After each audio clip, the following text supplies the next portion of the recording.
राष्ट्रीय क्रिश्चियन मोर्चा के राष्ट्रीय अध्यक्ष माननीय अरविंद कश्यप जी, सर आपका हमारे चैनल पे स्वागत है। धन्यवाद। सर, अगर बात करें क्रिश्चियनों की तो अभी भारत में कई राज्यों में धर्मांतरण विधेयक लागू किया गया, बड़े पैमाने पर इसकी बातें हो रही है और विरोध के बावजूद भी इसको लागू करने का काम कर रहे हैं और भी राज्यों के, तो इस पर आपका क्या कहना है?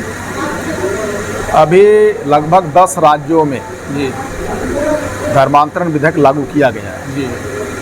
और अभी कुछ और राज्यों में ऐसा धमकी दिया जा रहा है कि इससे भी कड़ा कानून बनाएंगे, 10 साल की सज़ा होगी, आजीवन कारावास होगी, 5 लाख का जुर्माना होगा वगैरह वगैरह जी।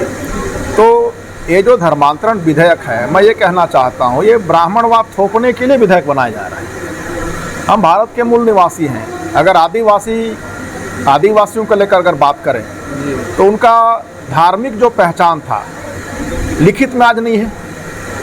1951-61 के बाद उसको ख़त्म कर दिया गया जी। तो आज आदिवासी कोई धर्म मानता तो है, अपना धर्म प्राकृतिक रूप से मानता है, लेकिन उसको अपना धर्म लिख नहीं सकता। अगर आज आदिवासी जिनका धर्म को ख़त्म कर दिया गया षड्यंत्रपूर्वक, अगर आज वो लोग ईसाई बनते हैं या ईसाई धर्म स्वीकार करते हैं तो यहाँ धर्मांतरण करने का कोई मामला ही नहीं बनता जी। ऊपर से भारत का जो SC ST OBC ऐसे भी वर्ण व्यवस्था के हिसाब से शूद्र अति शूद्र में आते हैं, तो हमारा धर्म तो ऐसे भी ब्राह्मण धर्म हो नहीं सकता। तो ये जबरदस्ती ब्राह्मण धर्म को कैसे थोपा जाए, ये धर्मांतरण का एक नाम देकर मूल निवासियों के ऊपर जबरदस्ती और एक तरह से प्रताड़ित करने के उद्देश्य से बनाया गया है। तो सर, अगर देखा जाए तो ये प्रताड़ित करने के उद्देश्य से बनाया गया है, लेकिन इसमें राष्ट्रीय क्रिश्चियन मोर्चा जो संगठन है आपका, जिसके आप राष्ट्रीय अध्यक्ष हैं, तो इसका क्या एक्शन प्लान है इसको लेके?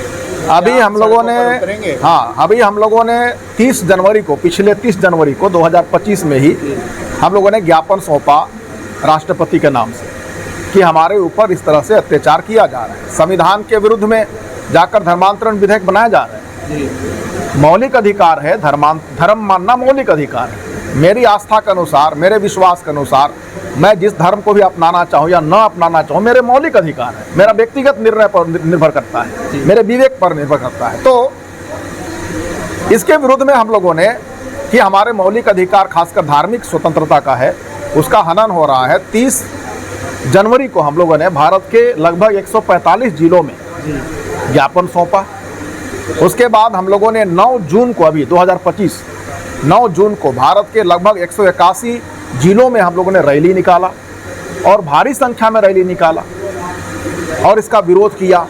हम आगे यह विरोध के लिए आगे जो हमारा कार्यक्रम होगा, हम हर एक जिला में विरोध रैली जरूर निकालेंगे, ज्ञापन देंगे और इसमें मुद्दा ये रहेगा कि हम मूल निवासियों का जो धार्मिक स्वतंत्रता का अधिकार है उसका हनन किया जा रहा है और जबरदस्ती मनुवादी ब्राह्मणवादी धर्म को थोपने के हिसाब से ये कई अधिनियम जो संविधान विरोधी है, संविधान के मौलिक अधिकार का हनन करने वाला है, तो कहीं ना कहीं देखा उसका हम विरोध करेंगे। कहीं ना कहीं अगर देखा जाए तो ये जो विधेयक लागू किया गया है, इसके पीछे कहीं आपको ऐसा नहीं लगता कि EVM भी एक बहुत बड़ा खेल है? EVM तो 100% EVM जो है मशीन, उनको सत्ता में आने का एक बहुत बड़ा जरिया बन गया है। लेकिन देखा जाए तो अभी हाल ही में बिहार, आप राष्ट्रीय अध्यक्ष हैं क्रिश्चियन मोर्चा के, तो अभी देखा जाए तो बिहार चुनाव है, इन दिनों हाल ही में बिहार चुनाव है, लेकिन बिहार में जब हम देखते हैं तो वोट चोरी का मामला बहुत बड़े पैमाने पर चल रहा है, लेकिन EVM का मामला दबा दिया गया है। तो इस पर आपका क्या कहना है? देखिए, बामसेप के द्वारा, भारत मुक्ति मोर्चा के द्वारा, मूल निवासी संघ के द्वारा EVM मशीन की चोरी, EVM मशीन के द्वारा होने वाली चोरी और गड़बड़ी के विषय में 10 साल से ऊपर हो गया। ये आंदोलन और इसके विरुद्ध में या इसके खिलाफ में आंदोलन चलाए जा रहे हैं। अब उनके पास दूसरा उपाय नहीं है, चूंकि अब मूल निवासी जाग रहा है, धार्मिक रूप से भी अब बामसेप के साथ, भारत मुक्ति मोर्चा के साथ जुड़ रहे हैं। राष्ट्रीय क्रिश्चियन मोर्चा को ही ले लें तो अभी 6 महीना के अंदर हजारों की संख्या में लोग राष्ट्रीय क्रिश्चियन मोर्चा के लोग जुड़ चुके हैं। आखिर राष्ट्रीय क्रिश्चियन मोर्चा, भारत मुक्ति मोर्चा बामसेप का एक अंग है। तो एक तरह से ST SC OBC माइनॉरिटीज अब राजनीतिक रूप से भी जागरूक हो रहे हैं और अब मूल निवासी विचारधारा को सपोर्ट करने के लिए और अपने हक अधिकार को सुरक्षित करने के लिए जागरूक हो रहे हैं। अब मुझे लगता है कि ये जो EVM मशीन है, इसका विरोध सबसे तेज गति से होना चाहिए। ये धार्मिक मामला, धार्मिक विधेयक जो भी है, ये सब चूंकि वो गलत तरीके से चोरी करके घोटाला करके बना रहे हैं, तो कहीं ना कहीं उनका गलत इरादा भी हो सकता है। यानी कहीं ना कहीं सारे मामले के पीछे ईवीएम है, आपको लगता है? 100% है। माननीय वामन मेश्राम साहब इस बात के लिए हमेशा आंदोलन कर रहे हैं और ये सिद्ध भी हो रहा है।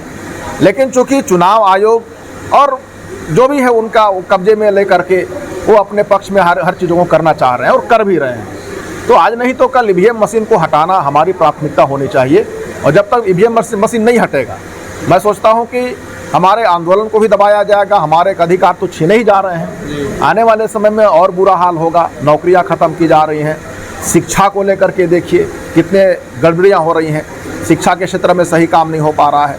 तो शिक्षा अगर कमज़ोर हो जाएगा तो देश की स्थिति ऑटोमेटिक कमज़ोर हो जाएगी। तो कहीं ना कहीं पुराने जो इनका मनुवादी सिस्टम था, मनुस्मृतिवादी सिस्टम था, उसको ये लोग लाने का भरपूर प्रयास कर रहे हैं। और हम सभी को, मैं इस मंच के माध्यम से और आपके चैनल के माध्यम से मैं तमाम भारत के मूल निवासी ईसाइयों को, मसीहियों को ये संदेश देना चाहूँगा कि जितना जल्दी हो सके, समय बिना गंवाए, हमको मूल निवासी विचारधारा के आधार पर वाम से भारत मुक्ति मोर्चा, राष्ट्रीय क्रिश्चियन मोर्चा से जुड़ जाना चाहिए और हमको एक ताकत बनकर हमें हमारे ऊपर हो रहे अन्याय, अत्याचार, संवैधानिक अधिकार के छीनने के मामले को लेकर के हमको एक हो जाना चाहिए और अपने संवैधानिक अधिकार को बचा लेना चाहिए।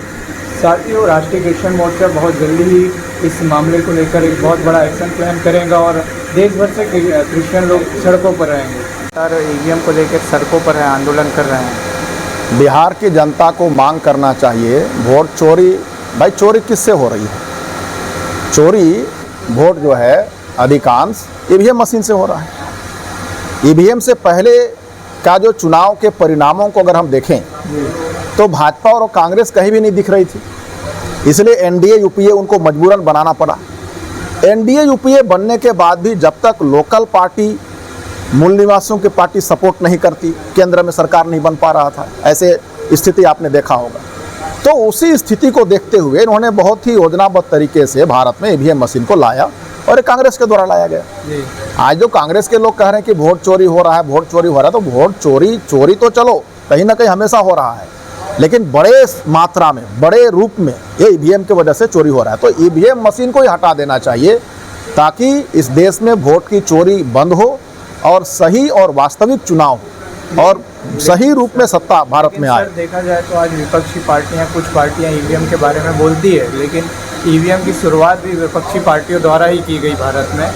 तो वो लोग ना बीजेपी ईवीएम को हटाएंगी और ना विपक्षी पार्टियां ईवीएम को हटाएंगी। तो इस पर आपका क्या कहना है? क्या इसको लेकर और आप आगे आंदोलन करेंगे क्रिश्चियन मोर्चा के माध्यम से या भारत मुक्ति मोर्चा के? हम लोग राष्ट्रीय क्रिश्चियन मोर्चा वाले मिलकर के पूरा आंदोलन करेंगे और जब तक ईवीएम मशीन नहीं हट जाता है हम आंदोलन करेंगे ही करेंगे। और ईवीएम मशीन को तो हटाना ही है, क्योंकि ईवीएम मशीन हमारे मूल निवासी समाज का संवैधानिक अधिकार का हनन करने का सबसे बड़ा हथियार बन गया है। और सर, अगर बात करें आरक्षण की, तो क्रिश्चियनों को भी आरक्षण नहीं मिलता है हर जगह। अभी आरएसएस के द्वारा एक जनजाति सुरक्षा मंच नाम का संगठन बनाया गया है। हम लोगों ने मांग किया, पिछले बार जो रैली और आवेदन दिया उस पर हमने मांग किया कि ये जहाँ जहाँ आदिवासी इलाकों में प्रवेश कर रहे हैं वहाँ झगड़े लगाना शुरू कर रहे हैं धर्म के नाम पर। पहले वही आदिवासी इलाका था, वही एससी इलाका था, वही ओबीसी इलाका था जहाँ ईसाई धर्म मानने वाले और अन्य धर्म मानने वाले साथ में मिलकर रहते थे। लेकिन जब से जनजाति सुरक्षा मंच का जो आरएसएस का एक विंग है, एक इकाई है, संगठन है, वो आदिवासी इलाकों में जा कर के हिंदू धर्म के नाम पर या हिंदू धर्म के नाम पे उनको बरगला करके ये उनको खिलाफ में करके लड़ाइयाँ लड़वा रहे हैं। कई लोगों के फसल काटे जा रहे हैं, कई लोगों के मुर्दे उखाड़े जा रहे हैं। जैसे आपने अभी लड़ाई की बात बताया, तो मैं कई छत्तीसगढ़ में कई जगह देखता हूँ कि नक्सली के नाम पे आदिवासियों को मार दिया जाता है, क्रिश्चियनों को मार दिया जाता है। वो तो एक बहुत बड़ी समस्या है ही, वो बहुत पुरानी समस्या है। लेकिन ये जो जनजाति सुरक्षा मंच है, ये अभी हाल में ये लोग काम करना शुरू किए हैं और आदिवासी इलाकों में खास करके ये लोग ईसाई और जो आदिवासी मूल धर्म को मानते हैं या प्रकृति धर्म को मानते हैं, आदिवासी धर्म को मानते हैं, उनके बीच में हिंदू ईसाई करने के लिहाज से ये लोग काम कर रहे हैं और कई जगहों पर इन्होंने ऐसा करवाया भी है। तो वो दंगे करवाने का काम काम करते हैं। जब से हमने पिछले बार आवेदन दिया तब से ये लोग उस मूवमेंट को थोड़ा सा कम किए हैं क्योंकि हमने वहाँ पर मांग किया था कि इनको आतंकवादी संगठन घोषित किया जाए और बैन किया जाए इनको। देखा जाए तो हिंदू और क्रिश्चियन मामला खड़ा करेंगे भारत में। हिंदू और क्रिश्चियन मामला भारत में खड़ा करने की पूरी कोशिश की जा रही है। इसीलिए मैं राष्ट्रीय क्रिश्चियन मोर्चा के माध्यम से एक आह्वान ये करता हूँ और कर रहा हूँ कि ईसाइयों को कभी भी ईसाई के या मसीही बैनर तले अकेले नहीं लड़ना चाहिए, ऐसी भूल नहीं करनी चाहिए। अभी अभी का पिछले 2-3 साल का घटना जो मणिपुर का हम लोग देख रहे हैं, वहाँ पर मैती और कुकी ये दोनों वहाँ के मूल निवासी हैं, उनको हिंदू और ईसाई करके किस तरह लड़ाया गया और एक कितना बुरा हाल इस राज्य का कर दिया गया, वहाँ के लोगों का कितना बुरा हाल कर दिया गया, वो तो दुनिया के सामने खुला हुआ है। तो हम ईसाइयों को, चूंकि हम मूल निवासी हैं, पहले हम मूल निवासी हैं भारत के, हमारे पुरखे भारत के शासक रहे, भारत हमारा देश है, हम भारत के मालिक हैं। धर्म के नाम पर वो बांटने वाले बांट रहे हैं।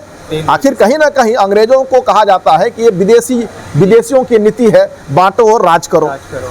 तो ये मनुवादियों की भी नीति बन गई, बांटो और राज करो। तो ये राजनीतिक पकड़ को बनाए रखने के लिए, राजनीतिक रोटी सेकने के लिए ये लोग हमारे लोगों को धर्म के नाम पर बांट रहे हैं और बांट करके राज करने का काम कर रहे हैं, जो हमको समझना चाहिए। यानी बड़े पैमाने पर हिंदू मुस्लिम यानी क्रिश्चियन और हिंदू करने का देश भर में मामला, क्रिश्चियन और हिंदू करने का पूरा इनका मामला चल रहा है। दंगे करवाएंगे, दंगे करवाने का 100% इनकी जो गतिविधि रही है RS का शुरू से है, दंगा कराना, दंगा भड़काना और दंगा भड़का करके मूल निवासियों को अलग करना, उनके बीच में मारकाट कराना, ये उनकी नीति रही है। हम लोग राष्ट्रीय क्रिश्चियन मोर्चा और भारत मुक्ति मोर्चा मिल करके, पिछड़ा वर्ग मोर्चा मिल करके, अभी राष्ट्रीय मुस्लिम मोर्चा भी सामने आ रहे हैं, हम इकट्ठा होकर के इनके जितने भी साजिश हैं उसका हम पर्दाफाश करेंगे और दुनिया को ये जग जाहिर होगा कि भारत में कौन लोग हैं जो भारत के लोगों को बांट रहे हैं धर्म के नाम पर। अब बामसेब जैसा, भारत मुक्ति मोर्चा जैसा मूल निवासी विचारधारा का संगठन खड़ा हो गया है, हमारे लिए बहुत बड़ा प्लस पॉइंट है कि हम इस विचारधारा के साथ जुड़े और अपने हक अधिकार को बचाते हुए आने वाली पीढ़ी के लिए भी हम कुछ रख छोड़ें। सर, हमारे चैनल के माध्यम से जो भारत के ईसाई हैं उनको आप क्या संदेश देना चाहेंगे? मैं भारत के समस्त ईसाई बंधुओं को, जो मूल निवासी हैं, खास करके जो ST SC OBC से ईसाई धर्म को मानते हैं, मैं उनको ये कहना चाहूँगा कि हमको बहुत जल्द बिना देर किए हुए राष्ट्रीय क्रिश्चियन मोर्चा के बैनर तले, एक बैनर तले आ जाना चाहिए। भारत मुक्ति मोर्चा जो आंदोलनकारी संगठन, उनके साथ आ जाना चाहिए और अपने हक अधिकार, जो संवैधानिक हक अधिकार हमको मिले हैं, उसकी रक्षा के लिए हमको कदम से कदम मिला करके आवाज़ बुलंद करना चाहिए और हमको अपने हक अधिकार को सुरक्षित करना चाहिए। मैं यही आह्वान करना चाहूँगा, हमको देरी नहीं करना चाहिए। कांग्रेस BJP करते करते हमारा सब खत्म हो जा रहा है, कुछ नहीं बच रहा है, मिला हुआ चीज़ हमको नहीं बच रहा है, संवैधानिक अधिकार नहीं बच रहे हैं। तो कांग्रेस BJP हम करते रहेंगे, वो तो चाह रहे हैं ऐसी करते रहें। आपने कांग्रेस BJP की बात की है, तो अभी आप क्रिश्चियनों को क्या पॉलिटिकल क्या स्टेप बताएंगे या क्या वो बताएंगे कि वो पॉलिटिकल उसमें जाए? पॉलिटिकल कोई विकल्प आपके पास होना चाहिए। क्या है, जब तक वो विचारधारा के तहत एक छत्र छाया में नहीं आएंगे। पॉलिटिकल सेकेंडरी है, प्राइमरी है कि हम सामाजिक रूप से हम एक दूसरे को समझ जाएं कि ST SC OBC और माइनॉरिटी आखिर हम DNA के भाई हैं। हमारा खून ST SC OBC का और इनमें से अलग अलग धर्मों को मानने वाले लोगों का खून तो एक है। 21 मई 2001 का जो DNA रिपोर्ट छपा, उसके आधार पर तो हम एक ही वंश के लोग हैं, एक ही वंश के लोग हैं, एक ही घराने के लोग हैं। तो हमको विचारधारा समझ करके पॉलिटिकल प्लेटफॉर्म बताइए कि पॉलिटिकल प्लेटफॉर्म आप क्या बताना चाहते हैं? पॉलिटिकल प्लेटफॉर्म के लिए भारत मुक्ति मोर्चा के द्वारा, मूल निवासी संघ के द्वारा बहुजन मुक्ति पार्टी नाम का संगठन, पार्टी बनाया गया है। और जैसा कि आज यहाँ पर 7वां राज्य अधिवेशन मध्य प्रदेश का, जिसके लिए हम लोग यहाँ पर बालाघाट में इकट्ठे हुए हैं, हमको मूल निवासी विचारधारा के तहत जुड़ करके जब बात आती है पॉलिटिकल राजनीति का, तो हमको खुद सोचना पड़ेगा, हमको खुद बनाना पड़ेगा। दूसरे के बनाए हुए घर पे हम नहीं रह सकते, खुद का बनाया हुआ घर ही हमको, जहाँ पर हमको शांति मिलते है, हम अपने अधिकार की बात करते हैं। अब जो कांग्रेस और भाजपा मनुवादियों के द्वारा बनाया गया है, हम वहाँ रह करके अपनी भलाई ढूंढते हैं, जो कभी भी संभव नहीं है। देखिएगा, चुनाव के पहले तक जो कांग्रेस भाजपा के हमारे ही लोग, आरक्षण से विधायक और सांसद का सीट और टिकट पाए हुए लोग हमारे समाज की बात करते हैं, लेकिन जैसे वो चुनाव जीत कर जाते हैं, पार्टी की बात करते हैं, पार्टी का निर्णय सर्वोपरि होगा, पार्टी जो निर्णय लेगी हम उसको मानेंगे। तो समाज के लिए वो प्रतिनिधित्व नहीं करते हैं, वो पार्टी के लिए आते हैं और समाज को गुलाम बनाते हैं, खुद भी गुलाम बनते हैं। तो समाज के लिए हितकारी नहीं हो सकते, समाज के लिए वो लोग संवैधानिक रूप से समाज का रक्षक या उनकी आवाज़ नहीं बन सकते।